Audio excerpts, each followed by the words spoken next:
Hello, I am Dr. Rakesh Uke, MBBS MD Medicine, and we will see today hirsutism, causes, symptoms, investigations, treatment, how excessive hair growth like a male in a female occurs, and how to treat this. So, hirsutism is defined as cosmetically unacceptable or excessive terminal hair growth in a woman in a male pattern. Virilization, male physical characteristic, development in a woman like pronounced muscle development, deepening of voice, clitoromegaly, male pattern baldness, and severe hirsutism. So, what are the causes of hirsutism? Like polycystic ovary syndrome, ovarian hypertrichosis, neoplastic disorder, steroidogenic enzyme defect, rarely medications, acromegaly, or ACTS induced Cushing disease. Idiopathic or familial, no detectable hyperandrogenism. Patients may have increased androstenediol glucuronide, a metabolite of dihydrotestosterone. Polycystic ovary syndrome, that is called as PCOS, hypertrichosis, Stein-Leventhal syndrome. A diagnosis of PCOS is must have three criteria, that is androgen excess and clinical hyperandrogenism or increased total or free testosterone. Second, ovarian dysfunction and oligoanovulation or polycystic ovarian morphology on USG. Third, absence of other causes of testosterone excess or anovulation like pregnancy, thyroid dysfunction, neoplastic testosterone secretion, 21 hydroxylase deficiency, Cushing syndrome, or hyperprolactinemia. Affected women have signs of hyperandrogenism like hirsutism, acne, male pattern thinning of scalp hairs. These persist even after natural menopause. 70% of women have polycystic ovary on pelvic ultrasound, and 50% have oligomenorrhea or amenorrhea and anovulation. 30% of women with polycystic ovary syndrome may not have cystic ovaries. 25 to 30% of normal menstruating women may have cystic ovaries. Obesity and high serum insulin due to insulin resistance contribute to PCOS in 70% of women. LH FSH ratio greater than 2. Both adrenal and ovarian androgen hypersecretion commonly present.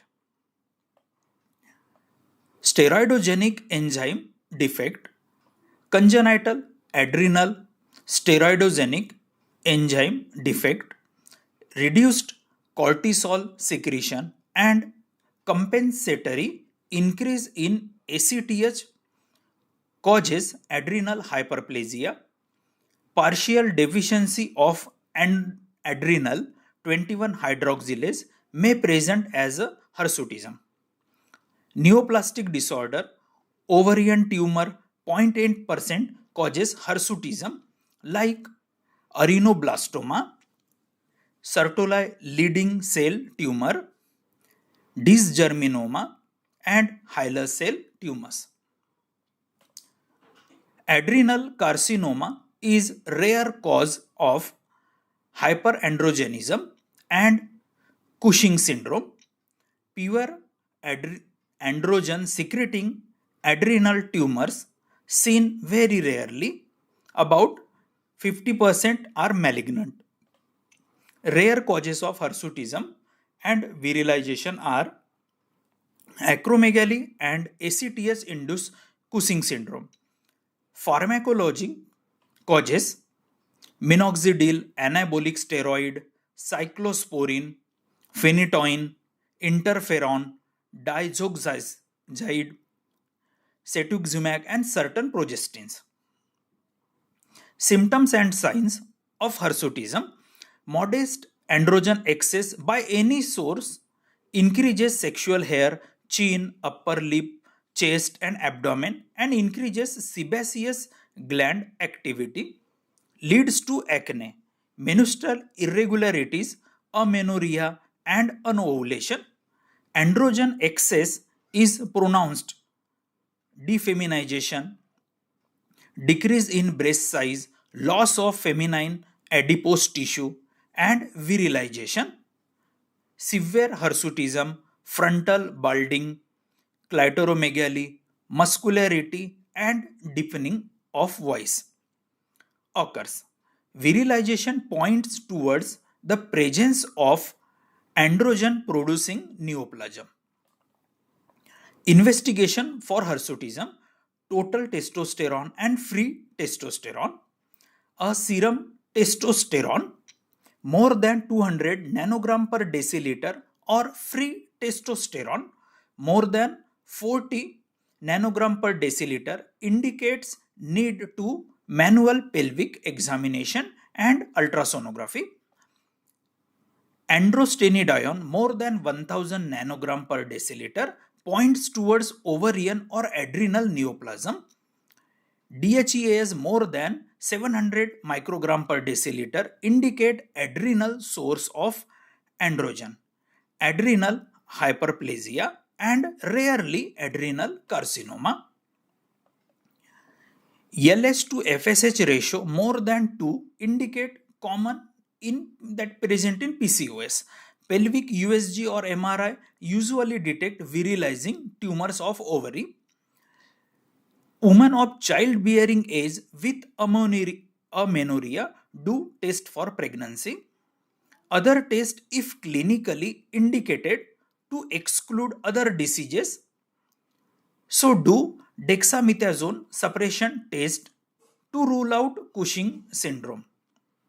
Serum insulin-like growth factor to rule out acromegaly, and thyroid function test for hyperthyroidism or hypothyroidism. Serum prolactin for hyperprolactinemia to rule out. Screening for patients with non-classical late onset congenital adrenal hyperplasia due to 21 hydroxylase deficiency for women with first high or total free testosterone and second hirsutism with normal testosterone who are at high risk to CAH due to family history of hirsutism or member of high risk ethnic group. Early morning blood for serum 17 hydroxyprogesterone, congenital adrenal hyperplasia, baseline 17 hydroxyprogesterone more than 300 nanogram per deciliter. FSH and LH are elevated if amenorrhea is due to ovarian failure. Treatment of hirsutism, that is excessive terminal hair growth, are as follows. Local treatment of hirsutism like shaving, depilatories, plucking of hairs, electrolysis, or bleaching, waxing. Eflornithine 13.9% topical cream retards hair growth twice daily to unwanted facial hairs. Improvement within 4 to 8 weeks. Eflornithine used during laser therapy for more dramatic response. Topical minoxidil for androgenic alopecia and applied to scalp twice daily. Laser treatment, laser therapy, photoepilation, very effective treatment for facial hirsutism for women with dark hairs and light skin. For women of color, longer wavelength laser such as NDYAG or diode laser with cooling. Medications, oral contraceptive, first line therapy for women with hirsutism if she is not actively pursuing pregnancy. Low dose of estradiol 20 microgram and progestin having relatively low risk of various venous thrombosis, norethindrone, levonorgestrel, or norgestimate. A favorable combination for daily use norethindrone 1 mg with ethinyl estradiol 20 microgram.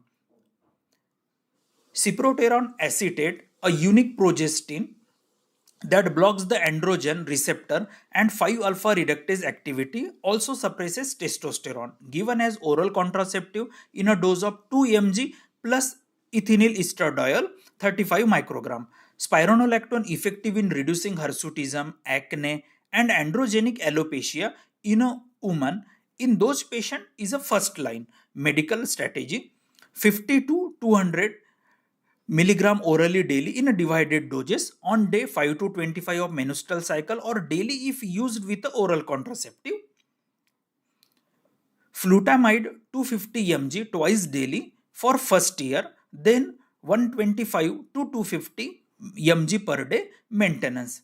Bicalutamide 50 mg once daily inhibit testosterone binding to androgen receptors and suppresses serum testosterone. Rarely causes severe hepatotoxicity. Finasteride 2.5 to 7.5 milligram per day inhibit 5-alpha reductase enzyme that convert testosterone to active dihydrotestosterone in the skin. Metformin alone is ineffective for hirsutism but can enhance the spironolactone anti-hirsutism effect. GLP-1 agonist and simvastatin are under study. Few studies shows that have some effect. Glucocorticoid, prednisolone, methylprednisolone replacement in congenital adrenal hyperplasia, 21 hydroxylase deficiency in a woman with hirsutism and adrenal insufficiency requires glucocorticoid and mineralocorticoid replacement. GnRH agonist successful in treatment of postmenopausal women with severe ovarian hyperandrogenism if laparoscopic oophorectomy is contraindicated or denied by patient. Surgery for hirsutism, androgenizing tumor of adrenal or ovary resected laparoscopically. Postmenopausal woman with severe hyperandrogenism should undergo laparoscopic bilateral oophorectomy if CT scan of both the adrenals and ovaries is normal, since small hilar cell tumor of the ovary may not be visible on the scan. Women with classical salt wasting, congenital adrenal hyperplasia, and infertility or treatment resistant hyperandrogenism may be treated with laparoscopic bilateral adrenalectomy. So we have seen today case of hirsutism, how that present like a frontal balding, deepening of voice, excessive terminal hair growth over the face. So that caused by hyperandrogenism or high testosterone, and causes we have seen so many. Most common is the PCOS, polycystic ovarian syndrome. How to treat that all? PCOS we will discuss in another lecture.